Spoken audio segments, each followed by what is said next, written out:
ಒಂದು ಚಾನ್ಸ್ ತಗೊಂಡ್ಬಿಡ್ತೀನಿ ಅಂತ ಹೇಳಿ ಅನಂತ್ ಅವ್ರಿಗೆ ಡೈರೆಕ್ಟ್ ಫೋನ್ ಹೊಡ್ತೀನಿ. 9 ಗಂಟೆ ಆಯ್ತು, ಏನ್ ತಗೊಂಡ್ಬಿಡಿದ್ಯಾ ನೀನು, ಹೊರಟೆ ನಾನೀಗ ಅಂದ್ರು. ಗಳ ಅಂತ ಒಳಗೋಗ್ಬಿಡ್ತು ಸರ್. ಅಲ್ಲಿ ಬಂದಾಗ ನಿಮ್ಮನ್ನು ಕಾಲು ಹಿಡ್ಕೋತೀನಿ ಸರ್, ನೀವು ಕೆರದಲ್ಲಿ ಹೊಡೆದ್ರೆ ಪರವಾಗಿಲ್ಲ ಸರ್, ನನಗೆ ತಪ್ಪು ಮಾಡಿದೀನಿ, ಇವತ್ತು ಮುಗಿಸ್ಕೊಟ್ಟೆ ಹೋಗ್ಬೇಕು ಸರ್. ಆ ಮನುಷ್ಯ ತಾಳ್ಮೆ ತಗೊಂಡು 11 ಗಂಟೆಗೆ ಶುರುವಾಗಿದೆ ಸರ್ ಶೂಟಿಂಗ್. ವಾಟ್ ಈ ಬೋರಿಂಗ್ ಪ್ಲೇಸ್ ಯಾ. ಛೀ, ಇದು ಹೋಟೆಲ್ಲೋ ಇಲ್ಲ ಮುಸಾಫಿರ್ ಖಾನನೋ. ಫುಲ್ ಮೇಕಪ್ ತೆಗಿಲಿಲ್ಲ ಅಂದ್ರೆ ಏನಾಗ್ಬಿಡುತ್ತೆ, ಅರ್ಧಂಬರ್ಧ ಎತ್ಕೊಂಡ್ಬಿಟ್ರೆ ಒಂಥರ ಕೆಟ್ಟದಾಗ ಕಾಣಿಸ್ತಾ ಇರುತ್ತೆ. ಅದಕ್ಕೆ ಏನ್ ಮಾಡಿದೆ, ಹಂಗೆ ಇದ್ಬಿಟ್ಟೆ ಹುಡುಗಿ ತರನೇ. ಯಾರೋ ಒಬ್ಬ ನನ್ನೇ ಗುರಾಯಿಸ್ತಾ ಇದ್ದಾನೆ.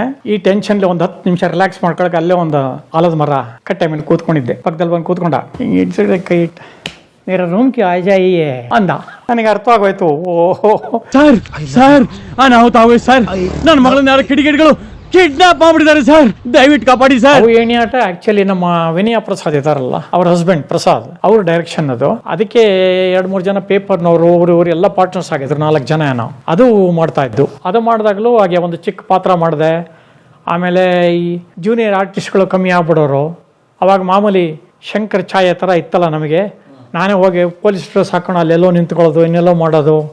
ಆಮೇಲೆ ಒಂದ್ಸಲ ಉದಯ್ ಕುಮಾರ್ ಡೇಟ್ ಸಿಕ್ಕಲಿಲ್ಲ ನಮಗೆ. ಪ್ಯಾಲೇಸಲ್ಲಿ ಅವರು ಹಿಡನ್ನಲ್ಲಾಗಿ ಬರ್ತಾ ಇದ್ದಾರೆ, ಹಿಂಗೆ ಮುಚ್ಕೊಂಡು ಅನ್ನೋ ಥರ ಮಾಡಬೇಕು. ಬಟ್ ಅವರಿಗೆ ದಾಡಿ ಎಲ್ಲ ಹಾಕ್ಬಿಟ್ಟಿದ್ರು ಉದಯ್ ಕುಮಾರ್ಗೆ, ಹುಡುಕಾಡ್ತಾ ಇದ್ರು. ಅವಾಗ ನಾನೇನು ಮಾಡಿದೆ, ಸರ್ ನಾನೇ ಮಾಡ್ತೀನಿ ಸರ್ ಅಂಥೇಳಿ ದಾಡಿ ಎಲ್ಲ ಹಾಕ್ಕೊಂಡು ಸ್ವಲ್ಪ ಪ್ರೊಫೈಲ್ ಹಿಂಗೆ ಕೊಟ್ಕೊಂಡು, ಆ ಡ್ರೆಸ್ಸು ಉದಯ್ ಕುಮಾರ್ ಹಾಕಿದ ಡ್ರೆಸ್ಸು, ಆ ದಾಡಿ, ಸೈಡ್ ಪೋಸು, ಆ ಥರ ಡ್ಯೂಪ್ ಹಾಕಿ ಉದಯ್ ಕುಮಾರ್ ಅವ್ರದ್ದು ಮಾಡಿದ್ದೆ. ಅದೇ ಥರ ವರ್ಣಚಕ್ರ ಮಾಡುವಾಗ ಕ್ಲೈಮ್ಯಾಕ್ಸ್ ಫೈಟ್ ನಡೀತಾ ಇತ್ತು. ಅವಾಗ ಮುಖ್ಯಮಂತ್ರಿ ಚಂದ್ರು ಡೇಟ್ ಇರಲಿಲ್ಲ ಒಂದು ದಿವಸ. ಅವತ್ತು ಕೆಲವು ಶಾರ್ಟಲ್ಲಿ ಅವ್ರು ಇದ್ರೆ ಚೆನ್ನಾಗಿರುತ್ತೆ, ಇದು ಚೆನ್ನಾಗಿರುತ್ತೆ ಅಂತ ಇವ್ರ ಗಲಾಟೆ, ಫೈಟ್ ಮಾಸ್ಟರ್. ಅವಾಗ ಮುಖ್ಯಮಂತ್ರಿ ಚಂದ್ರ ಡ್ಯೂಪ್ ಹಾಕೊಂಡು ನಾನು ಬರೀ ಬೆನ್ನು ತೋರಿಸ್ಕೊಂಡು ಫೈಟ್ ಮಾಡೋ ಥರ ಅದನ್ನು ಮಾಡಿದೆ.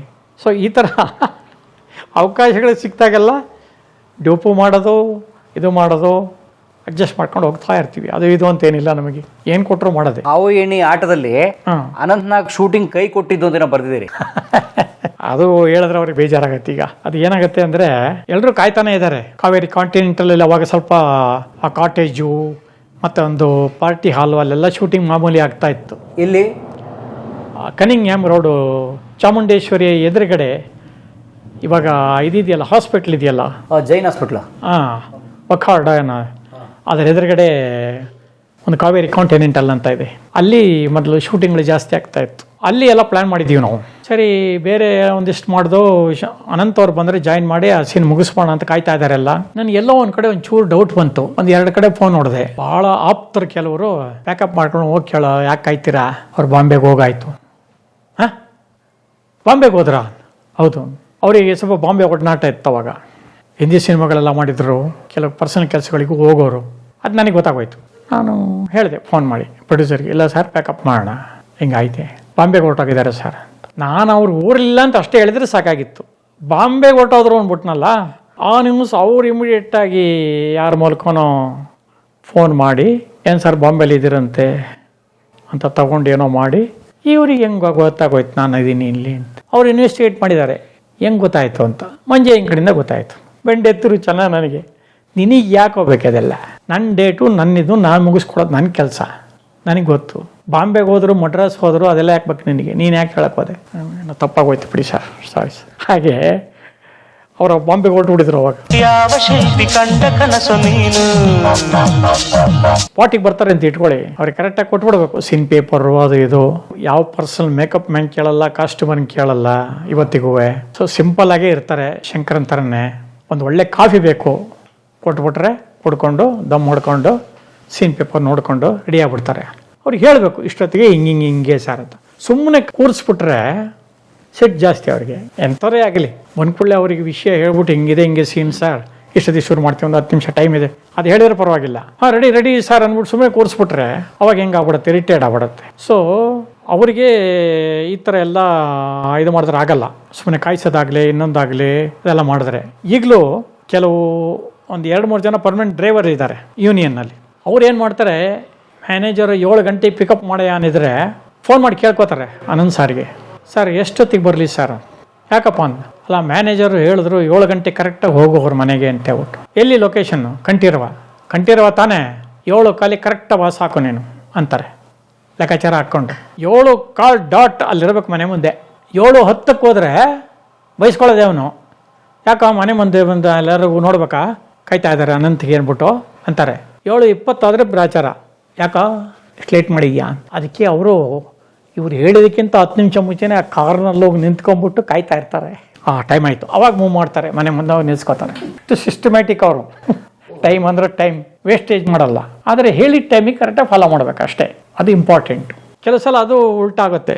ಉಲ್ಟಾದಾಗ ಏನಾಗ್ಬಿಡುತ್ತೆ, ಒಂದ್ಸಲ ನಾನು ಸೂರಪ್ಪ ಬಾಬು ಅವ್ರದ್ದೊಂದು ಸಿನಿಮಾ ಮಾಡ್ತಾ ಇದ್ದೆ, ದಶಮುಖ ಅಂತ. ಬರೀ ಕೋರ್ಟ್ ಸೀನ್ ಎಲ್ಲ ಬರುತ್ತೆ. ಕೋರ್ಟ್ ಸೀನ್ ಅದೇ ರವಿಚಂದ್ರನ್ ಸರ್ ಎಲ್ಲ ಇದ್ರು. ತುಂಬಾ ಆರ್ಟಿಸ್ಟ್ ಅದಲ್ಲಿ ರವಿಚಂದ್ರನ್ ಸಾರು, ದೇವರಾಜ್ ಸಾರು, ಅವಿನಾಶ್ ಅವರು, ರವಿ ಕಾಳೆ ಅವರು, ಅನಂತನಾಗ್ ಅವರು, ಸರಿತಾ ಅವರು, ಆಮೇಲೆ ಮಾಳವಿಕಾ ಅವರು, ಪ್ಲಸ್ ಇನ್ನು ದತ್ತಣ್ಣ, ಇದಲ್ಲದೆ ಇನ್ನೂ ಒಂದು 5-6 ಜನ ದೊಡ್ಡ ದೊಡ್ಡ ಆರ್ಟಿಸ್ಟ್ಗಳು. ಎಲ್ಲರದ್ದು ಕೋರ್ಟ್ ಸೀನ್. ಅದ್ರಲ್ಲಿ ನಂಗೆ ಅವರು ಕರೆಕ್ಟಾಗಿ ಬಂದ್ಬಿಡೋರು. ಕೆಲವಂತೂ 2 ಪೇಜ್ ಡೈಲಾಗ್ಗಳನ್ನ 10 ನಿಮಿಷ ಟೈಮ್ ಕೊಡಿ ಅಂತ ತಗೊಂಡು ಫುಲ್ಲು ರೆಡಿ ಆಗ್ಬಿಟ್ಟಿದ್ರು ನೋಡ್ಕೊಂಡು. ಅನಂತವರು ಎಮೋಷನಲ್ ಸೀನ್ ಅದು. ಸೊ ಹಾಗೆ ಅವರು ಒಂದ್ಸಲ ಆ ಪಾತ್ರಕ್ಕೆ ಒಳಗೆ ಹೋಗ್ಬಿಟ್ರೆ ಅದನ್ನು ಬರೀ ಕಣ್ಣಲ್ಲೇ ಅಭಿನಯಿಸ್ತಕ್ಕಂಥ ಏಕೈಕ ವ್ಯಕ್ತಿ ಅಂದರೆ ಅವರೇ ಇಂಡಿಯಾದಲ್ಲಿ ನಾನು ನೋಡ್ರ ಪೈಕಿ. ಅಷ್ಟು.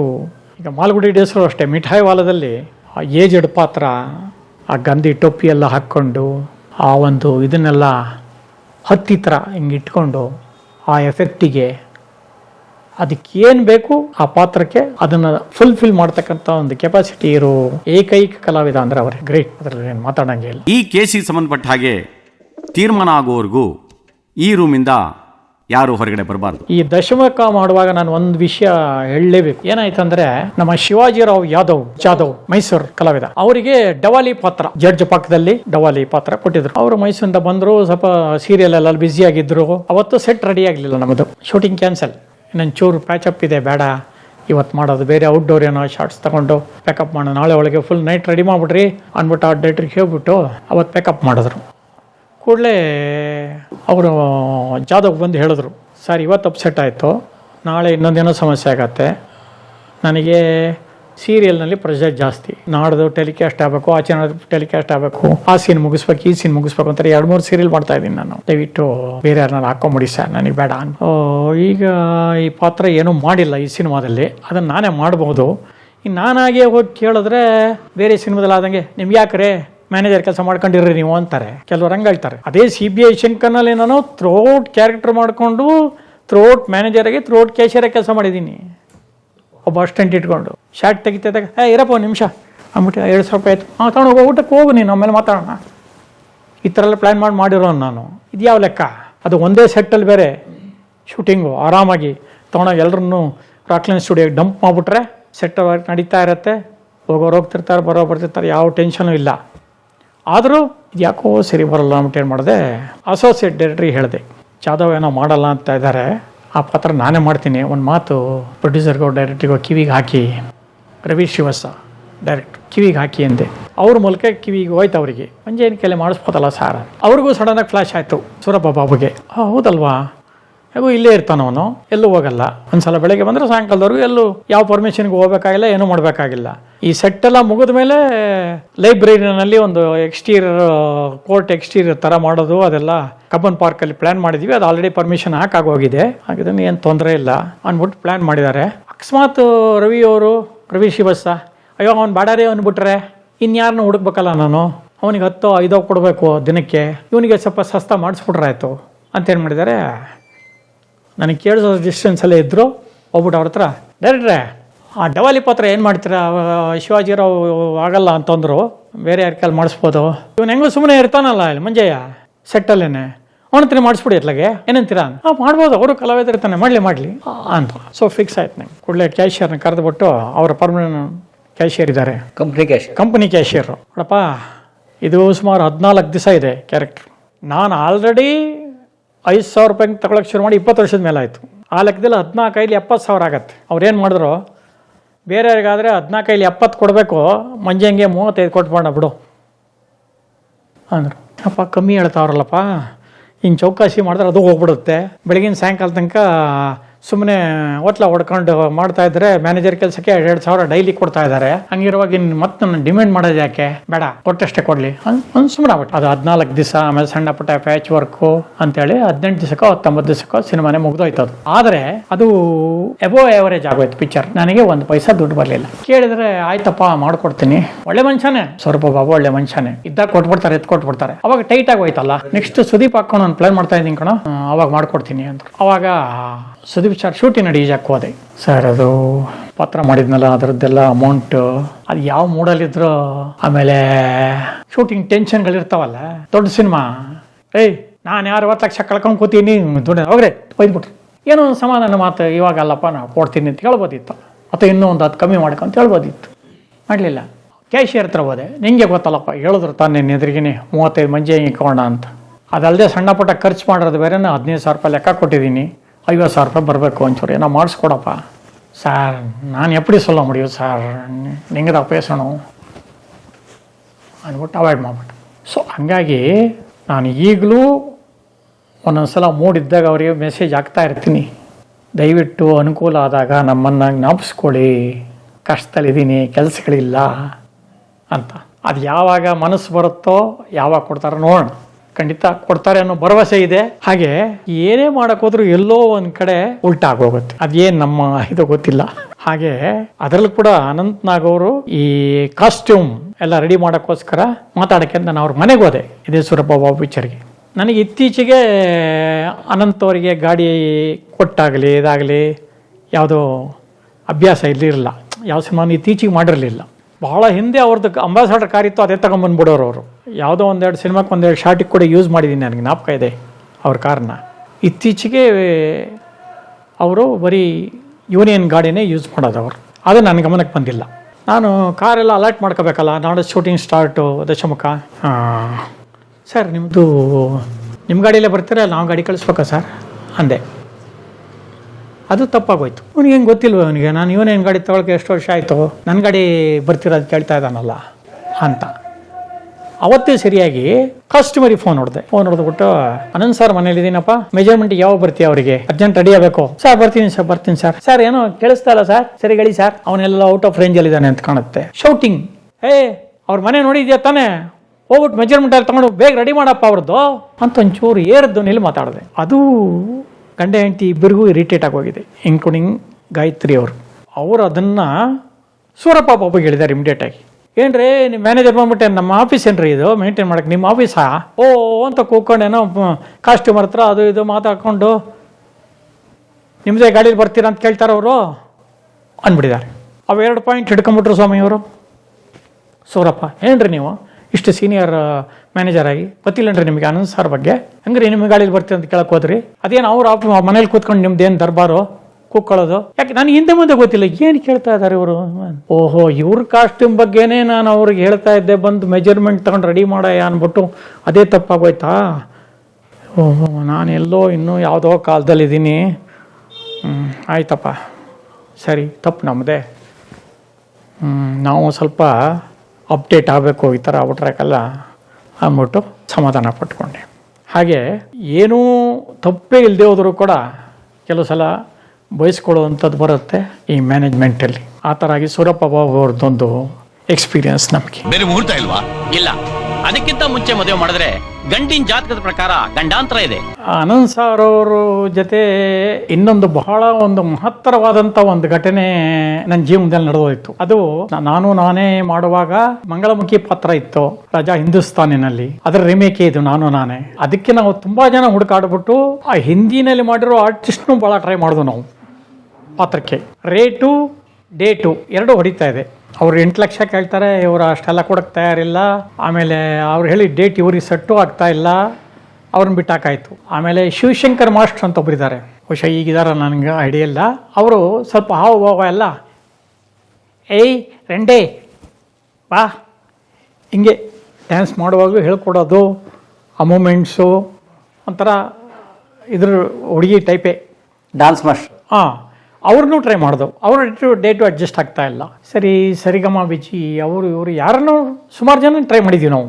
ಆ ಪಾತ್ರಕ್ಕೆ ಯಾರೂ ಸೆಟ್ ಆಗ್ತಾ ಇಲ್ಲ. ಆ ಪಾತ್ರ ಬೇಕೇ ಬೇಕು. ಅದು ಹೀರೋಯಿನ್ ಜೊತೆಗೆ ಒಂದು ಹುಡುಗನ್ ತರ, ಅಂದ್ರೆ ಅದು ಕೋವೈ ಸರಳ ಆ ಪಾತ್ರ ಮಾಡಿದ್ದು. ನಾನು ಹುಡುಗನಂಗಿದ್ರು ಕೂಡ ಮಂಗಳಮುಖಿ ಪಾತ್ರ, ಸಾಕ್ಷಿ ಶಿವಾನಂದ್ಗೆ ರೈಟ್ ಹ್ಯಾಂಡ್ಗಳು, ಪ್ಲಸ್ ಮಧ್ಯದಲ್ಲಿ ಸಾಧು ಕೋಕಿಲ ಅವರ ಕಾಂಬಿನೇಷನ್ಸ್, ಆತರ ಎಲ್ಲ ಒಳ್ಳೆ ಕ್ಯಾರೆಕ್ಟರ್ ಅದು. ನಾನು ಬಿಗಿನಿಂಗ್ ಅನ್ನು ಹೇಳ್ತಾನೆ ಇದ್ದೀನಿ, ಸರ್ ಆ ಪಾತ್ರ ನಾನು ಮಾಡ್ತೀನಿ ಸರ್. ನಾನು ಬಹಳ ಹಿಂದೆ ಒಂದು ಗೋಕರ್ಣದ ಗೌಡಶಾನಿ ಅನ್ನೋ ನಾಟಕದಲ್ಲಿ ಹುಡುಗಿ ಪಾತ್ರ ಮಾಡಿ ಒಳ್ಳೆ ಹೆಸರು ತಗೊಂಡಿದ್ದೀನಿ. ಎಷ್ಟೋ ಜನ ಚಾಲೆಂಜ್ ಮಾಡಿದ್ದಾರೆ, ಹಿಂದೆ ಕೂತವ್ರೆ ಇಲ್ಲ ಹುಡುಗಿನೇ ಅದು ಅಂತೇಳಿ. ಆ ಲೆವೆಲಿಗೆ ಪರ್ಫಾರ್ಮ್ ಮಾಡಿದ್ದೆ. ನನಗೆ ಆ ಪತ್ರ ಕೊಡಿ ಸರ್ ಅಂದರೆ, ಅರೇ ನೀವು ಮ್ಯಾನೇಜರಾಗಿ ಮಾಡಿರಿ ಸುಮ್ಮನೆ, ಬೇರೆದು ಬೇಡ. ಎಲ್ಲರೂ ಇನ್ಕ್ಲೂಡಿಂಗ್ ಪ್ರೊಡ್ಯೂಸರ್, ಹೀರೋ ಆಗಿ ಎಲ್ಲರೂ ನೆಗೆಟಿವ್ ಇದನ್ನೇ ಹೇಳ್ತಾ ಇದ್ದಾರೆ, ಒಪ್ತಾ ಇಲ್ಲ.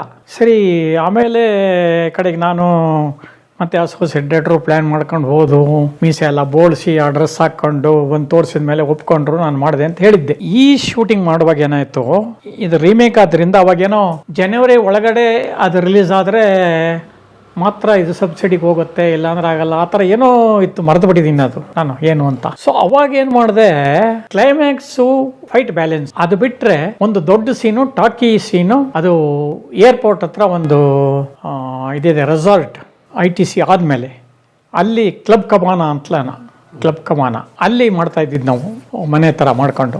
ಅಲ್ಲಿ ಶೂಟಿಂಗ್ ಬ್ಯಾಲೆನ್ಸ್ ಇದೆ. ಅದು ಅನಂತ್ ಸಾರು, ಪವಿತ್ರ ಲೋಕೇಶ್ ಅವರು, ಅವ್ರ ಬ್ರದರ್ ಆದಿ, ಲಕ್ಷ್ಮಣ್ಣು, ಇವ್ರದ್ದೆಲ್ಲ ಕಾಂಬಿನೇಷನ್. ಆ ಟಾಕಿ ಪೊಸಿಷನ್ ಮುಗಿಸ್ಲಿಲ್ಲ ಅಂದ್ರೆ ನಾವು ಪಿಕ್ಚರ್ ರೆಡಿ ಮಾಡೋಕ್ಕಾಗಲ್ಲ.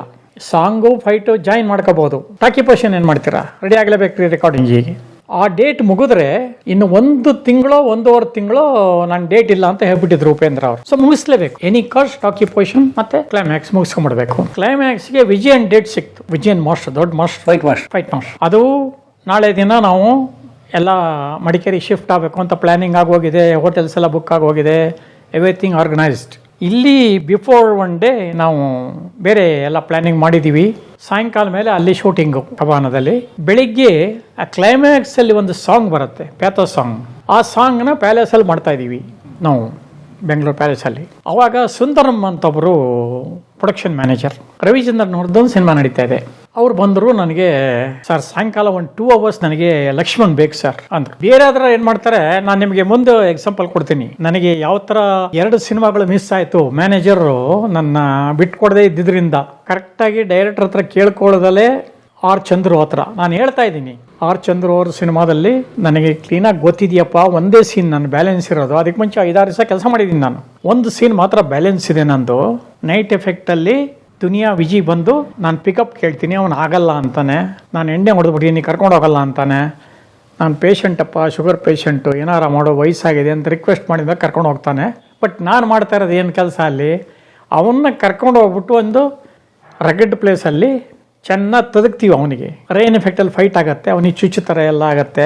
ಆಮೇಲೆ ಅವ್ನು ಬಂದು ನಮಗೆ ರಿವೆಂಜ್ ತೀರಿಸ್ತಾನೆ, ಆ ಥರದ್ದೆಲ್ಲ ಸೀನ್ ಬರುತ್ತೆ. ಅದು ಆ ಸೀನ್ ಮಾತ್ರ ನಾನು ಬ್ಯಾಲೆನ್ಸ್ ಇರೋದಪ್ಪ ನನಗೆ ಗೊತ್ತಿರೋಂಗೆ ಅಂತ ಹೇಳಿದ್ರೆ, ಅವ್ರು ರಾಮಚಂದ್ರ ಮತ್ತು ಸಿದ್ದರಾಜು ಅಂತ ಮ್ಯಾನೇಜರ್ಗಳು, ಇಲ್ಲ ಸರ್ 2 ಗಂಟೆ ಕಾಲ್ ಶೀಟು, 1 ಗಂಟೆಗೆ ಬರೋಕ್ಕೆ ಹೇಳಿದ್ದಾರೆ, ನೀವು ಬರಲೇಬೇಕು ಸರ್. ನನಗೆ ಅದಕ್ಕೆ ಮುಂಚೆ ಉಪೇಂದ್ರ ಅವ್ರ ಸಿನಿಮಾಕ್ಕೆ ಸ್ಪಾಟಿಗೆ ಹೋಗಿ, ಇವತ್ತು ಅವ್ರು ಬರಲ್ಲ, ಏನೋ ಹುಷಾರಿಲ್ಲ ಅಂತ, ಅವ್ರಿಗೆ ಇನ್ನೊಂದ್ಸ ಮಾಡ್ತೀವಿ ಸರ್ ನಿಮ್ಮದು ಅಂತ ವಾಪಸ್ ಕಳಿಸಿದ್ರು ನನ್ನ. ಆ ಪಾತ್ರದವ್ರು ಫೋನ್ ಹೊಡೆದ್ರು, ಸರ್ ನಾಳೆ ಮತ್ತು ನಾಡ್ದು ನೀವು ಬೇಕು ಸರ್, ಅದೇ ಕ್ಯಾನ್ಸಲ್ ಆಗಿತ್ತಲ್ಲ ಶೂಟಿಂಗಿಗೆ ಅಂತ. ಇವರು ಅಲ್ಲಪ್ಪ, ನಾನು 5 ಗಂಟೆ ಒಳಗೆ ವಾಪಸ್ ಬಂದ್ಬಿಡ್ತೀನಿ ಕಣೆಯ, ಅದು ಹೆಂಗೂ ನೈಟ್ ಎಫೆಕ್ಟ್, ಅದು ಶುರುವಾಗದೆ 7 ಗಂಟೆ, ನಿಮ್ಗೆ ಯಾಕೆ ಅಂದ್ರೆ ಆಗಲ್ಲ ಸರ್, 1 ಗಂಟೆಗೆ ಎಲ್ಲರೂ ಸ್ಪಾಟಲ್ಲಿ ಇರಬೇಕು ಅಂತಾರೆ, ಕಂಟ್ರೋಲ್ ಬಂದ್ಬಿಡಿ ಸರ್ ಅಂತ ಹೋದೆ. ನನ್ನ ಶಾರ್ಟ್ ಬಂದಾಗ 8:15 ಗಂಟೆ ರಾತ್ರಿ. ನಾನು ಅಲ್ಲೇ ಓಡಾಡ್ಕೊಂಡಿದ್ನಲ್ಲ, ಡೈರೆಕ್ಟ್ರು ಯಾಕ್ರಿ ಇವ್ರು ಮಧ್ಯಾಹ್ನ ಕೂರಿಸಿದ್ರಿ ಅಂದರು. ಕಾಯ್ತಾ ಇದ್ದೆ ಇದೇ ಅವಕಾಶ ಅಂತ. ಸರ್ ಹಿಂಗಾಗೋಯ್ತು ಸರ್, ಇವತ್ತು ಬೆಳಗ್ಗೆಯಿಂದ ಒಂದು ಶೂಟಿಂಗ್ ಮುಗಿಸ್ಕೊಂಡ್ ಬರ್ತಾ ಇದ್ದೆ, ನಾಳೆಗೂ ಇತ್ತು. ನಾನು ಹೇಳಿದ್ರು ಕೇಳಲಿಲ್ಲ ಸರ್. ಇಮಿಡಿಯೇಟ್ ಆಗಿ ಅಸೋಸಿಯೇಟಿಗೆ ಬೈದರು, ಅಸೋಸಿಯೇಟ್ ಮ್ಯಾನೇಜರ್ ಮೇಲೆ ಬಿಟ್ರು. ಸರ್ ನಾವು ಬರೀ ನಾಳೆ ಬೇಕು ಅಂತ ಅಷ್ಟೇ ಹೇಳಿದೀವಿ ಹೊರತು ಅವ್ರ ಟೈಮು ಕೇಳಿಲ್ಲ, ನಾವೇನು 1 ಗಂಟೆಗೆ ಕರೆಸಿ ಅವ್ರನ್ನ ಅಂತ ಹೇಳಿಲ್ಲ ಸರ್ ಅಂತ ಅವ್ನು ತಪ್ಪಿಸ್ಕೊಂಬಿಟ್ಟ. ಹಾಗಾಗಿ ಮ್ಯಾನೇಜರ್ಗಳು ಯಾವಲ್ಲ ರಿಸ್ಕ್ ಮಾಡಲ್ಲ, ಅವ್ರದ್ದೇನು ತಂದು ಹಾಕ್ಬಿಡ್ಬೇಕು, ನಮ್ ಡೇಟ್ ಕೊಟ್ಟಿದೀವಿ ಬಂದು ಬಿದ್ದಿರ್ಲಿ ಇಲ್ಲಿ, ಈ ತರ. ನಾನಾಗಲ್ಲ, ನಾನು ಸಬ್ಜೆಕ್ಟಲ್ಲಿ ಇನ್ವಾಲ್ವ್ ಆಗ್ತೀನಿ, ಡಿಸ್ಕಷನ್ ಇನ್ವಾಲ್ವ್ ಆಗ್ತೀನಿ. ಓಹೋ ಇಲ್ಲಿ ಅವ್ರ ಅವಶ್ಯಕತೆ ಇಲ್ಲ, ಸುಮ್ಮನೆ ಯಾಕೆ ಕರೆದು ಕೂರ್ಸೋದು. ಎಷ್ಟೋ ಸಲ ಹೇಳೋರು ಮೈಸೂರು ಲೋಕೇಶು, ನೀನಿರೋದು ನಮ್ಗೆ ತೊಂದರೆ ಇಲ್ಲ ಬಿಡ, ಒಂಚೂರು ಅಡ್ಜಸ್ಟ್ ಮಾಡ್ಬಿಡ, ನನಗೆ 2 ಗಂಟೆ ಮೇಲೆ ಸಾಯಿ ಪ್ರಕಾಶ್ ಪಿಕ್ಚರ್ ಇದೆ, ಒಂಚೂರು ಮುಗಿಸಕ್ಕೆ ಹೇಳ್ಬಿಡ. ನಾನು ಸರ್ ಅವ್ರಿಗೇನೋ ಪ್ರಾಬ್ಲಮ್ ಇದೆ ಅಂತೆ ಸರ್, ಬೇಗ ಮುಗಿಸ್ಬಿಡಿ ಸರ್ ಅಂತೇಳಿ ಮುಗಿಸ್ಕೊಳ್ಸ್ಕೊಳ್ತಾ ಇದ್ದೆ. ಅವ್ರು ಅಲ್ಲಿಗೆ ಹೋಗ್ತಾ ಇರಲಿಲ್ಲ, ಹೇಳ್ತಾ ಇರಲಿಲ್ಲ ನಾನು. ಸೊ ಈ ಥರ ಅಡ್ಜಸ್ಟ್ಮೆಂಟ್ ಎಲ್ಲ ಮಾಡಿದ್ದೀನಿ ನಾನು. ಯಾಕೆ ಅಂದರೆ ಬಿಕಾಸ್ ಆಫ್ ಶಂಕರ್, ಆ ಮಾನವೀಯತೆ, ಕೋಆರ್ಡಿನೇಷನ್, ಅದರಿಂದ. ಬಟ್ ಇವ್ರು ತಯಾರಿಲ್ಲ, ನನಗೆ ತಪ್ಪಿಸಿರೋ ಅದನ್ನ. ಇಲ್ಲೇನಾಗೋಯ್ತು, ನಾನೇ ಮಾಡುವಾಗ ಈ ಸುಂದರಮ್ಮ ಅನ್ನೋರು ಬಂದ್ಬಿಟ್ಟು ನಾನು ರಿಕ್ವೆಸ್ಟ್ ಮಾಡಿದ್ರಲ್ಲ, ನಾನು ಡೈರೆಕ್ಟಾಗಿ ರವಿ ಸರಿ ಫೋನ್ ಹೊಡಿಬೋದಿತ್ತು. ಈಗ ಆಲ್ರೆಡಿ ಒಂಚೂರು ಮಿಸ್ಅಂಡರ್ಸ್ಟ್ಯಾಂಡಿಂಗ್ ಆಗೋಗಿತ್ತು ಅಂತ ಹೇಳಿದ್ದೀನಿ. ಸೊ ಈ ನೆಪ ಇಟ್ಕೊಂಡು ಏನು ಸರ್ ಕಳಿಸ್ಕೊಡ್ಬೇಕಂತ ಮಾಡ್ತಾ ಇದ್ದೀನಿ ಸರ್, ಅದು ಬೇಗ ಕಳಿಸ್ಕೊಟ್ಬಿಡಿ ಸರ್, ನನ್ನ ರಿಸ್ಕ್ ಮೇಲೆ ಕಳಿಸ್ತೇನೆ ಅಂತ ಹೇಳ್ಬೋದಿತ್ತು, ಮೆಹರ್ಬಾನಿ ತಗೋಬೋದಿತ್ತು. ನಾನು ಮಾಡೋಕ್ಕೆ ಹೋಗಲಿಲ್ಲ. ನಮಗೆ ಕೊಲಿಗೆ ಕೇಳ್ತಾ ಇದ್ದಾರೆ ಮ್ಯಾನೇಜರು, ಕರೆಕ್ಟಾಗಿ ಕಳಿಸ್ತೀರೇನ್ರಿ ಅಂದರು. ಹ್ಞೂ ಸರ್, ನಿಮ್ಗೆ ಏನಕ್ಕೆ ಕಾಸ್ಟ್ ನಾನು 7:30 8 ಗಂಟೆ ಒಳಗೆ ಕಳಿಸ್ಬಿಡ್ತೀನಿ ಸರ್. ಆಕ್ಟರ್ ಲಕ್ಷ್ಮಣ್ ಆತ್ರಿ ಅಂದರು. ನಮ್ದು ಹೆಂಗೂ ಇಲ್ಲಿಂದ ಶಿಫ್ಟ್ ಆಗಿ ಸೆಟಪ್ ಮಾಡಿ ಲೈಟಿಂಗ್ ಶುರು ಮಾಡೋದು 9 ಗಂಟೆ ಆಗುತ್ತೆ ಕ್ಲಬ್ ಕಬಾನದಲ್ಲಿ. ಸರಿ ಮಿಸ್ ಮಾಡಬೇಡ್ರಿ ಅಂದೆ. ಲಕ್ಷ್ಮಣ್ಣ ಬಿಟ್ಬಿಟ್ಟು ಅವ್ರ ಕಂಪ್ನಿಗೆ ಹೋಗಿ ನೀವು ಮಾಡ್ಕೊಳ್ಳಿ, ಅಲ್ಲಿ ಮಿಸ್ ಮಾಡಿದೆ, ಬೇಗ ಬಂದ್ಬಿಡಿ ಅಂತ. ಸರಿ, ಇಲ್ಲೆಲ್ಲ ಶೂಟಿಂಗ್ ಎಲ್ಲ ಮುಗೀತು. ಎಲ್ಲರನ್ನು ಕ್ಲಬ್ ಕಬಾನಕ್ಕೆ ಕಳಿಸ್ಬಿಟ್ಟೆ. ಅಷ್ಟೆಂಟ್ನ ಕಳಿಸಿದೆ, ಅಲ್ಲಿ ಏನಿದೆ ನೋಡ್ಕೊಳ್ಳಪ್ಪ, ರೆಡಿ ಮಾಡು ಬೇಗ ಅಂತ. ಅಷ್ಟೊತ್ತಿಗೆ ಫೈಟರ್ಸ್ ಬರೋಕ್ಕೆ ಶುರುವಾದರು. ವಿಜಯನ್ ಮಾಸ್ಟರ್ದಿಂದ 50% ತಮಿಳ್ನಾಡಿನವ್ರನ್ನ ಕರ್ಕೋಬೇಕು, ಇಲ್ಲಿ ಅವ್ರು 50%. ಒಂದು ಬಸ್ ಮಾಡಿದ್ದೆ. ಸೊ ಇಲ್ಲಿ ಫೈಟರ್ಸು, ಮದ್ರಾಸ್ ಫೈಟರ್ಸು, ಕೆಲವು ಪ್ರೊಡಕ್ಷನ್ ಪ್ರಾಪರ್ಟಿಗಳು, ಪ್ರೊಡಕ್ಷನ್ ಹುಡುಗರು ಟಿಟಿಲಿ ಹೋಗೋದು ಬಿಟ್ಬಿಟ್ಟು ಈ ಬಸ್ಸಲ್ಲಿ ಏನೇನು ಕಳಿಸ್ಬೋದು ಎಲ್ಲರನ್ನು ಹೈಲ್ಯಾಂಡ್ಸ್ ಹೋಟೆಲಲ್ಲಿ ನಿಂತ್ಕೊಂಡು ಆರ್ಗನೈಸ್ ಮಾಡ್ತಾ ಇದ್ದೆ. ಅವಾಗ ಸಾಯಂಕಾಲ ತನಕ ನನಗೆ ಅಲ್ಲಿ ಆ ಸಾಂಗಲ್ಲಿ ನಂದು ಲಿಪ್ ಮೂಮೆಂಟ್ ಎಲ್ಲ ಇತ್ತು. ಪ್ಯಾಥೋ ಸಾಂಗಲ್ಲಿ ಇದೆಲ್ಲ ಮುಗಿಸ್ಕೊಂಡು ಫುಲ್ ಮೇಕಪ್ ತೆಗಿಲಿಲ್ಲ ಅಂದರೆ ಏನಾಗ್ಬಿಡುತ್ತೆ, ಅರ್ಧಂಬರ್ಧ ಎತ್ಕೊಂಡ್ಬಿಟ್ರೆ ಒಂಥರ ಕೆಟ್ಟದಾಗ ಕಾಣಿಸ್ತಾ ಇರುತ್ತೆ. ಅದಕ್ಕೆ ಏನು ಮಾಡಿದೆ, ಹಂಗೆ ಎದ್ಬಿಟ್ಟೆ ಹುಡುಗಿ ಥರನೇ ಆ ಡ್ರೆಸ್ಸಲ್ಲೇ ಎದ್ಬಿಟ್ಟು ಅಲ್ಲೇ ಫೋನ್ಗಳು ಹೈಲ್ಯಾಂಡ್ಸಿಂದ ಫಾಲೋ ಅಪ್ಸು. ಅಲ್ಲಿ ಶೂಟಿಂಗ್ ಸ್ಟಾರ್ಟ್ ಆಯ್ತಾ, ಅವರು ಹೋದ್ರ, ಇವರು ಹೋದ್ರ, ಆನಂದ್ ಸರ್ ಬಿಟ್ರ, ಕಾರ್ ಹೋಯ್ತಾ, ಪವಿತ್ರ ಅವ್ರು ಬಂದ್ರ, ಲಕ್ಷ್ಮಣ್ ಹೊರಟಿದಾರಂತ ಫಾಲೋ ಮಾಡಿ ಎಲ್ಲ ಫಾಲೋ ಮಾಡ್ತಾನೆ ಇದ್ದೀನಿ. ಇಲ್ಲಿ ಬಂದವ್ರಿಗೆಲ್ಲ ಊಟ ತಿಂಡಿಗೆ ಕೊಟ್ಬಿಟ್ಟು ದಾರಿ ಖರ್ಚು ಗಿಟ್ಟುಗಳು ಅಂತ ಕೊಟ್ಟು, ನೋಡಿ ಇದೇ ಬಸ್ಸು, ನೀವು ಹೊರಡತ್ತೆ ರಾತ್ರಿ 10 ಗಂಟೆಗೆ, ಇಂತಿಂಥ ಲಾಡ್ಜ್ ನೀವು ಹೋಗ್ಬಿಡಿ ಮಡಿಕೇರಿಲಿ ಅಂತ ಎಲ್ಲರೂ ಕಳಿಸೋಕ್ಕೆ ಪ್ಲ್ಯಾನ್ ಮಾಡ್ತಾ ಇದ್ದೀನಿ ಅಲ್ಲಿ. ಆವಾಗ ಒಂದು ಇನ್ಸಿಡೆಂಟ್ ಆಯಿತು. ಏನೋ ಯಾರೋ ಒಬ್ಬ ನನ್ನೇ ಗುರಾಯಿಸ್ತಾ ಇದ್ದಾನೆ. ಏನೇನೋ ಇವನು ಸ್ವಲ್ಪ ಮಂಗಳಮುಖಿನೇ ಅನ್ಕೊಂಬಿಟ್ಟ ಅವನು. ಈ ಟೆನ್ಷನ್ಲಿ ಒಂದು 10 ನಿಮಿಷ ರಿಲ್ಯಾಕ್ಸ್ ಮಾಡ್ಕೊಳಕ್ಕೆ ಅಲ್ಲೇ ಒಂದು ಹೈಲ್ಯಾಂಡ್ಸಲ್ಲಿ ಒಂದು ಇದಿತ್ತು, ಆಲದ ಮರ, ಕಟ್ಟೆ ಮೇಲೆ ಕೂತ್ಕೊಂಡಿದ್ದೆ. ಪಕ್ಕದಲ್ಲಿ ಬಂದು ಕೂತ್ಕೊಂಡ. ಅವನು ಹಿಂದಿ ಏನೋ, ಅವನು ಕಹಾ ಟೇರ್ನೆ ಕೈ ರಾಧಾ ಹೈ ಅಂದ. ಯಾಕೆ ಹಿಂಗೆ ಕೇಳ್ತಾ ಇದ್ದಾನೆ, ಎಲ್ಲೋ ಒಂದು ಕಡೆ ಡೌಟ್ ಹೊಡಿತು. ಮಾಲೂಮ್ ನೈ ಅಂದೆ. ಹಿಂಗೆ ಇಡ್ಸಿದ್ರೆ ಕೈ ಇಟ್ಟು, ಮೇರಾ ರೂಮ್ ಕ್ಯೂ ಆ ಜಾಯಿಯೇ ಅಂದ. ನನಗೆ ಅರ್ಥ ಆಗೋಯ್ತು, ಓಹೋ ಇವನು ನನ್ನ ಹುಡುಗಿ ಅಂದ್ಕೊಂಡೆ ಇದು ಮಾಡಿಸ್ತಾ ಇದ್ದಾನೆ, ಪಟಾಯಿಸ್ತಾ ಇದ್ದಾನೆ ರೂಮಿಗೆ ಬಾ ಅಂದ್ಬಿಟ್ಟು ಆಮೇಲೆ ವಾಯ್ಸೆಲ್ಲ ಚೇಂಜ್ ಮಾಡಿ ಬೈದವನಿಗೆ, ನಾನು ಶೂಟಿಂಗ್ ಮ್ಯಾನೇಜರೇ, ಹೋಗ್ಬೇಕೀಗ ಮಡಿಕೇರಿಗೆ, ನೀನೇ ಇನ್ನೊಂದು ಬೈದು ಕಳಿಸಿದ್ದೆ ಅವನ್ನ. ಸೊ ಇದೆಲ್ಲ ಫಾಲೋ ಮಾಡ್ತಾ ಇರುವಾಗ ಟೆನ್ಷನಲ್ಲಿ ರಾತ್ರಿ 8 ಗಂಟೆ ಆದರೂ ಲಕ್ಷ್ಮಣ್ ಹೋಗಿಲ್ಲ. ಅವ್ರು 7:30 ಬಿಟ್ಬಿಡ್ತೀನಿ ಅಂದಿದ್ರು. ನಿಮಗೆ ಈ ಹಿಂದೆನೇ ಹೇಳಿದ್ದೀನಿ ಎಷ್ಟು ಸಿಸ್ಟಮ್ಯಾಟಿಕ್ ಅವರು ಅನಂತವರು. ಕೆಲಸ ಓದ್ಕೊಳ್ಳೆ ಕೆಲಸ ತೆಗಿಬೇಕು. ಸುಮ್ಮನೆ ಹೋಟ್ಲು ಹೊಡ್ಕೊಂಡು ಕೂರಿಸೋದು ಅಥವಾ ವೆಯ್ಟ್ ಮಾಡಿ ಸರ್ 2 ಅವರ್ಸು ಆರ್ಟಿಸ್ಟ್ ಬರಬೇಕು, ಇನ್ನೊಬ್ಬ ಬರಬೇಕು ಅಂದರೆ ಕೇಳಲ್ಲ ಅವರು, ಹೋಗ್ತಾ ಇರ್ತಾರೆ ಅಷ್ಟೇ. ನಮಗೆ ಈ ಸಮಸ್ಯೆ ಇದೆ. ಇವತ್ತು ಟಾಕಿ ಮುಗಿಸ್ಲಿಲ್ಲ ಅಂದರೆ ಇನ್ನು 1.5 ತಿಂಗಳು ಡೇಟ್ ಇಲ್ಲ ಉಪೇಂದ್ರಂದು, ಎಲ್ಲ ಪೆಂಡಿಂಗ್ ಆಗತ್ತೆ. ಸಬ್ಸಿಡಿ ಕತೆ ಅಷ್ಟೇ ದೊಡ್ಡ ಇಶ್ಯೂ ಆಗೋಗುತ್ತೆ ಮ್ಯಾನೇಜರ್ ಮೇಲೆ. ಫುಲ್ ತಲೆ ಬಿಸಿ ಆಗೋಯ್ತು ನನಗೆ. ಏನು ಮಾಡಬೇಕು ಗೊತ್ತಾಗ್ತಾ ಇಲ್ಲ. ಸರಿ ಫೋನು ಅಷ್ಟೊತ್ತಿಗೆ ಕ್ಲಬ್ ಕಮಾಂಡ್ ನನ್ನ ಅಸಿಸ್ಟೆಂಟ್ ಫೋನ್ ಹೊಡೆದ. ಸರ್ ಅನಂತ್ ಸಾರು ಬಂದು ಭಾಳ ಹೊತ್ತಾಯ್ತು, ಇನ್ನು ಎಷ್ಟೊತ್ತು ಕಾಯ್ಬೇಕು, ನಾನು ಹೊರಟ್ಬಿಡ್ತೀನಿ ಅಂತ ಕೂತಿದ್ದಾರೆ ಸರ್. ಗೊತ್ತಲ್ಲ ನಿಮಗೆ ಅವ್ರದ್ದು, ಫುಲ್ ಅಪ್ಸೆಟ್ ಆಗೋಗುತ್ತೆ. ಪ್ರೊಡ್ಯೂಸರು ಇಲ್ಲೇ ಇದ್ದಾರೆ, ಎಗರಾಡ್ತಾ ಇದ್ದಾರೆ ನಿಮ್ಮ ಮೇಲೆ. ಎಲ್ಲಿ ಲಕ್ಷ್ಮಣ್ ಹೆಂಗೆ ಕಳಿಸ್ತಾ ಅವನು ಅಂತ ಹೇಳ್ಬಿಟ್ಟು ದೊಡ್ಡ ಅನಾಹುತ ಆಗುತ್ತೆ ಸರ್, ಎಲ್ಲಿಗೆ ಹೋಗಿ ಮುಟ್ಟತ್ತೆ ಹೇಳೋಕ್ಕಾಗಲ್ಲ ಈ ಸೀನು, ಹುಷಾರಾಗಿರಿ ಸರ್ ಅಂದ. ನಡ್ಕ ಶುರು ಆಗೋಯ್ತು ಸರ್ ನನಗೆ. ಏನು ಬೆವರು ಇಳಿತಾ ಇದೆ, ಥರ BP ರೇಸ್ ಆಗೋಯ್ತು. ಏನು ಮಾಡೋದು ಗೊತ್ತಾಗ್ತಾ ಇಲ್ವಲ್ಲ. ಇವನಿಗೆ ಮತ್ತೆ ಫೋನ್ ಮೇಲೆ ಫೋನ್ ಹೊಡಿತಾ ಇದ್ದೀನಿ ಲಕ್ಷ್ಮಣ್ ಬಗ್ಗೆ. ಇಲ್ಲ ಸರ್, ಈಗ ಇನ್ನೇನು 2 ನಿಮಿಷ ಹೊರಟ್ರು ಸರ್, ಲಾಸ್ಟ್ ಶಾಟ್ ಸರ್, ಆಯ್ತು ಹಿಂಗೆ ಹೇಳ್ತಾ ಇದ್ದೀನಿ ಅಂತ ಹೋಗ್ತಾ ಇಲ್ಲ. ಅಷ್ಟೊತ್ತಿಗೆ 9 ಗಂಟೆ ಆಗೋಯ್ತು ಸರ್. ಅಲ್ಲಿ ರಾತ್ರಿ 9 ಗಂಟೆ. 9 ಗಂಟೆ ರಾತ್ರಿ. ಸೊ ಕ್ಲಬ್ ಕಬಾನದಲ್ಲಿ ಮಡಿಕೇರಿ ಚೀಟಿಂಗ್ ಮಾಡ್ತಾ ಇದ್ದೀರಾ? ಮಡಿಕೇರಿದಲ್ಲ, ಬೇರೆ ಅವನ ಮನೆ ಸೀನೇ ಅಲ್ಲಿ ಮಾಡಿದ್ದು. ಆ ಸೀನ್ ಪೆಂಡಿಂಗ್ ಇತ್ತು. ಊಟ ಮಾಡ್ತಿರುವಾಗ ಏನೋ ಪ್ಲಾನ್ ಮಾಡೋದು ಆ ಥರದ್ದೆಲ್ಲ. ಇದು ಏನೋ ಎಡವಟ್ಟಾಗೋಯ್ತಿದ್ದು. ಗ್ಯಾರಂಟಿ ಅವ್ರು ವಾಪಸ್ ಹೊರಟೋಗ್ತಾರೆ, ಯಾವ ಕಾರಣಕ್ಕೂ ಕಾಯಲ್ಲ. ಈಗ ಆಲ್ರೆಡಿ 6ಕ್ಕೆ ಬಂದ್ಬಿಟ್ರು ಅಂತ. ಇವತ್ತು ಯಾಕೋ ಬೇಗ ತಲುಪಿಬಿಟ್ಟಿದ್ದಾರೆ, 6:30 ಇನ್ನು 9 ಆಯಿತು ಅಂದರೆ ಅಷ್ಟೇ, ಇನ್ನು ನಿಲ್ಲಲ್ಲ ಅವರು. ಇದು ಅಧ್ವಾನ ಆಯಿತು, ನನಗೆ ಬಂತು ಗ್ರಾಚಾರ, ತಪ್ಪು ಮಾಡ್ಬಿಟ್ನಲ್ಲಪ್ಪ ಅಂಥೇಳಿ ಸಿಟ್ಟು ದುಃಖ ಎಲ್ಲ ಒಂದೇ ಸಲ ಬಂದ್ಬಿಡ್ತಾನೆ. ಏನು ಮಾಡಬೇಕು ಗೊತ್ತಾಗ್ತಾ ಇಲ್ಲ, ಎಲ್ಲ ದೇವ್ರನ್ನ ಕೈ ಮುಕ್ಕೊಂಡೆ ಒಂದು ಚಾನ್ಸ್ ತೊಗೊಂಡ್ಬಿಡ್ತೀನಿ ಅಂಥೇಳಿ ಅನಂತ್ ಅವ್ರಿಗೆ ಡೈರೆಕ್ಟಾಗಿ ಫೋನ್ ಹೊಡ್ತೀನಿ. ಏನಾಯ್ತು 9 ಗಂಟೆ ಆಯ್ತು, ಏನು ತಿಳ್ಕೊಂಬಿಡಿದ್ಯಾ ನೀನು, ಹೊರಟೆ ನಾನೀಗ ಅಂದರು. ಗಳ ಅಂತ ಒಳಗೆ ಬಂದ್ಬಿಡ್ತು ಸರ್. ದಯವಿಟ್ಟು ನಿಮಗೆ ಕಾಲು ಹಿಡ್ಕೋತೀನಿ, ನನ್ನ ಬದುಕಿನ ಪ್ರಶ್ನೆ ಇದು. ಇವತ್ತು ಬಿಟ್ಟರೆ ಹಿಂಗಿಂಗೆ ಸಮಸ್ಯೆಗಳಿದೆ, ಪಿಕ್ಚರ್ ಕತೆ ಅಷ್ಟೇ, ನಾನೇನು ಕಾಂಪನ್ಸೇಟ್ ಮಾಡೋಕ್ಕಾಗತ್ತೋ ಸರ್? ತಪ್ಪು ಮಾಡಿದ್ದೀನಿ, ಅಲ್ಲಿ ಬಂದಾಗ ನಿಮ್ಮನ್ನು ಕಾಲು ಹಿಡ್ಕೋತೀನಿ ಸರ್. ಏನಾರ ಮಾಡಿ ಇವತ್ತು ಸೀನ್ ಮುಗಿಸ್ಕೊಟ್ಟು ಹೋಗಿ ಸರ್. ನೀವು ಕೆರದಲ್ಲಿ ಹೊಡೆದ್ರೆ ಪರವಾಗಿಲ್ಲ ಸರ್, ನನಗೆ ನಾನು ತಪ್ಪು ಮಾಡಿದ್ದೀನಿ. ದಯವಿಟ್ಟು ನೀವು ಇವತ್ತು ಮುಗಿಸ್ಕೊಟ್ಟೆ ಹೋಗ್ಬೇಕು ಸರ್. ಸಿಗಾಕೊಂಡ್ಬಿಟ್ಟಿದ್ದೀನಿ ಹಿಂಗೆ, ಎಲ್ಲರೂ ಲೊಕೇಶನಿಗೆ ಕಳಿಸ್ತಾ ಇದ್ದೀನಿ ಸರ್. ನಾನು ಈ ಥರ ಮಾಡ್ಬಿಟ್ರು ಮ್ಯಾನೇಜರು, ಇನ್ನೇನು ಬಂದ್ಬಿಡ್ತಾನೆ ಸರ್ ಲಕ್ಷ್ಮಣ್, ದಯವಿಟ್ಟು ಸರ್. ಗಳ ಹತ್ತುಬಿಟ್ಟೆ ಸರ್. ಅಷ್ಟು ಎಮೋಷನ್ ಆಗೋಯ್ತು ನನಗೆ. ಆ ದೇವರ ಅನುಗ್ರಹ ಹಾಗೂ ಆ ಅನಂತವರ ಮಾನವೀಯತೆ, ನಾನಿವತ್ತು ಎಷ್ಟು ಹೇಳಿದ್ರು, ಎಷ್ಟು ಕೃತಜ್ಞತೆ ಹೇಳಿದ್ರು ಕಮ್ಮಿನೇ. ಆ ಮನುಷ್ಯ ತಾಳ್ಮೆ ತಗೊಂಡು 11 ಗಂಟೆಗೆ ಶುರುವಾಗಿದೆ ಸರ್ ಶೂಟಿಂಗು, ನಂಬ್ತೀರಾ? ಅಷ್ಟು ತನಕ ಕಾಯ್ದಿದ್ದಾರೆ. Is simply great. ಕಾದು ರಾತ್ರಿ 1 ಗಂಟೆವರೆಗೂ ಶೂಟಿಂಗ್ ಮಾಡಿ ಆ ಸೀನ್ ಮುಗಿಸಿ ಆಮೇಲೆ ಹೋಗಿದ್ದಾರೆ. ಅಷ್ಟೊತ್ತಿಗೆ ಎಲ್ಲರನ್ನೂ ಕಳಿಸ್ಬಿಟ್ಟು ನಾನು ಫೋನ್ ಮಾಡಿದೆ, ಮುಗೀತು ಶೂಟಿಂಗ್ ಅಂದರು. ಬಾ ಧನ್ಯೋಸ್ಮಿ ಅಂದ್ಕೊಂಡು ಅವರಿಗೆ ದೇವರ ಆಯಸ್ಸು ಆರೋಗ್ಯ ಎಲ್ಲ ಕೊಡ್ಲಪ್ಪ ಅಂತ ಕೈ ಮುಕ್ಕೊಂಡು ಆಮೇಲೆ ನಾನು ಮಡಿಕೇರಿಗೆ ಹೊರಟೆ. ಹಾಗಾಗಿ ಎಂಥ ಒಂದು ದೊಡ್ಡ ಕ್ರಿಟಿಕಲ್ ಪೊಸಿಷನ್ನಲ್ಲಿ ನನ್ನನ್ನು ಕಾಪಾಡಿದಂಥ ಒಂದು ಮೇರು ವ್ಯಕ್ತಿ ಅನಂತ್ನಾಗ್. ಹಾಗೆ ಮಾಡಿ ಅವತ್ತು ಆ ಒಂದು ಟಾಕಿ ಪೋರ್ಷನ್ ಎಲ್ಲ ಮುಗಿಸಿದ್ದಾಯ್ತು. ಆಮೇಲೆ ಕ್ಲೈಮ್ಯಾಕ್ಸು 5 ದಿವಸ ಕಂಟಿನ್ಯೂಸ್ ಆಗಿ ಅಲ್ಲಿ ಮಾಡಿ ಆ ಶೂಟಿಂಗ್ ಮುಗಿಸಿ ಕುಂಬಳಿಕೆ ಹೊಡೆದ್ವು ನಾವು. ಆದರೆ ಅವತ್ತೊಂದು ಸ್ವಲ್ಪ ಏಮಾರಿದ್ರು ಕೂಡ ದೊಡ್ಡ ಅನಾಹುತ ಆಗಿ ತಡ್ಕೊಳ್ಳಾರದೇ ಇರೋಷ್ಟು ಲಾಸ್ ಆಗಿ ನನಗೂ ಒಂದು ಕೆಟ್ಟ ಚುಕ್ಕಿ ಬಂದ್ಬಿಟ್ಟಿರ್ತಾ ಇತ್ತು. ಕೆಲವು ಸಲ ಅಯ್ಯೋ ಅಂದ್ಬಿಟ್ಟು ಬಿಡೋದು ತಪ್ಪಾಗತ್ತೆ, ಬಿಡದೆ ಹೋದ್ರೆ ನನಗಾಯ್ತಲ್ಲ ಪಕ್ಕಾ ನನಗೆ ಗೊತ್ತಿದ್ರು ಕೂಡ ಇರೋದೇ ಒಂದು ಸೀನ್ ಅಪ್ಪ ನಂದು, ನೈಟೇ ಬರೋದು, 6 ಗಂಟೆಗೆ ಬಂದ್ಬಿಡ್ತೀನಿ ವಾಪಸ್ ಅಂದರೂ ಕೇಳಲಿಲ್ಲ ಮ್ಯಾನೇಜರ್ಗಳು. ಗೊತ್ತಿಲ್ಲ ಸರ್ ನೀವು ಇರಬೇಕಷ್ಟೇ, 2 ದಿವಸದ ಪಾತ್ರ ಹೋಯ್ತು. ಹಾಗೆ ನಾವು ಬ್ಯಾಲೆನ್ಸ್ ಮಾಡೋಕ್ಕೆ ಹೋದ್ರೂ ಕೆಲವು ಸಲ ಕಷ್ಟ ಆಗತ್ತೆ, ಮಾಡದೆ ಹೋದರೂ ತಪ್ಪಾಗತ್ತೆ, ಇನ್ನೊಬ್ಬ ಅನುಭವಿಸ್ಬೇಕಾಗತ್ತೆ, ಕಲಾವಿದನಿಗೆ ಒಂದು ಬರೋ ಅವಕಾಶ ತಪ್ಪು ಹೋಗುತ್ತೆ.